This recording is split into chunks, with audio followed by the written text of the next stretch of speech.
Hello, this is Sara Abrons, Executive Editor of rAVe Publications, and I'm here near the end of Day 3, ISE 2020 in Amsterdam, and I'm here with Abe Smith, Head of International at Zoom. How are you today, Abe? Hey, Sarah, good to see you. Good to see you, too.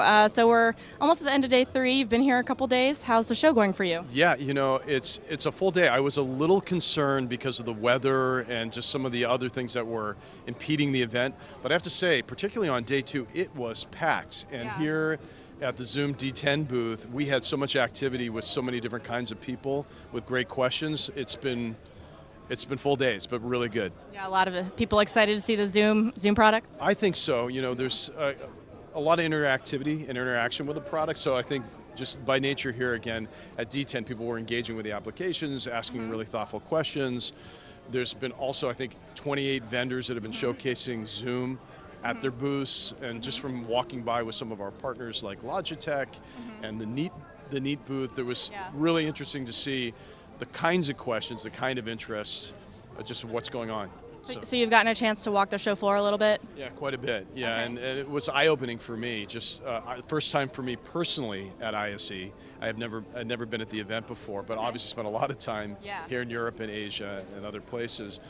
Aside from the amount of people, which is, and the size of the event, there's quite a bit of diversity. A lot of diversity here, and we saw, with Crestron and with our partners at Neat and Logitech, Acore, and others here at D10, just so many different use cases being brought up, so many different kinds of questions, and interesting responses. So, eye-opening for me, and just surprised to see the diversity of vendors here and the scope of an event like ISE. It's pretty spectacular. Biggest commercial AV trade show in the world? In the world, yeah, that's right. So you're head of international, and Zoom has been growing a lot, well, everywhere, but including internationally outside the United States where it's headquartered.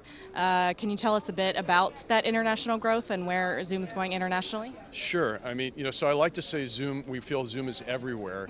And I think the fact that the last count, I think most people would agree with you. Most people would agree. We're in about 94% of countries in the world. So last count, 226 countries have somebody or lots of people using Zoom. So there's a ubiquity with the product, which is pretty cool. If you've been following the company, when we talked about our earnings and just where we were at the beginning of last year, it was about 18% of our business came from outside the U.S. Today, on the last earnings call, about 20% is from outside the U.S. and a much bigger number. So we've made a commitment to ensure that we deliver happiness everywhere, and we want to do it in every language and every kind of environment that we can. So we've made a big commitment to team and staff here in Europe, the same kind of commitment to team and staff in Asia Pacific and Latin America. So as we grow and we see the demand continue to increase outside the U.S., we want to be everywhere we can to ensure that we have the best product with the simplicity and reliability in every local language, and then also the availability to have personnel and team that can help on the ground. And there's some cool things within the platform itself that I think lately make it even more conducive for international users. And that might be, if you've seen lately, some of the releases around transcription. And other languages and other things language, like that. the ability to actually use live translation, a live translator within the platform. For example, like click to channel 1 for English, channel 2 for Spanish, channel 3 for French, et cetera, et cetera. So with a live translator, a real translator in the platform, you can enjoy multiple languages being translated real time. Okay.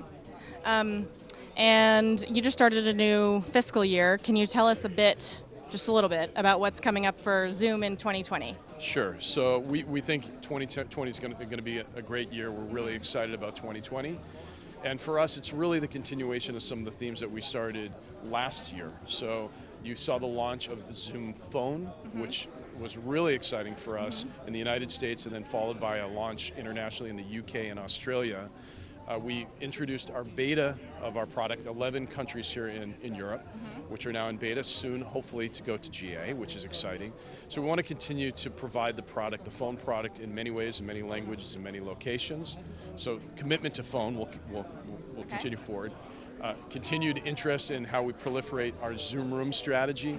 So you're seeing a lot here with the integrators. That could be from small huddle rooms to large board rooms to full video walls. We want to be a part of that picture, pardon the pun.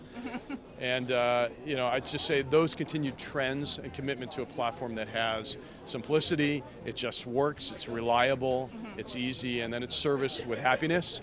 Every call. That's what we're seeking to do this year. Okay, well, I guess we'll see you at several more trade shows this year that we'll be at too. Enterprise Connect, Infocom, several others where you'll have some exciting announcements. We look forward to that. There's going to be some continued big events globally, and we'll be a part of those. Of course, very exciting. Well, thank you so much, Sarah. Abe. Really good to see Great you. to speak Thanks to you again. today. In the search box right beside this video, you can type in Zoom and see all the videos from all of the Zoom partners that were shown here at the show floor at ISE 2020. Thank you so much, and have a great show.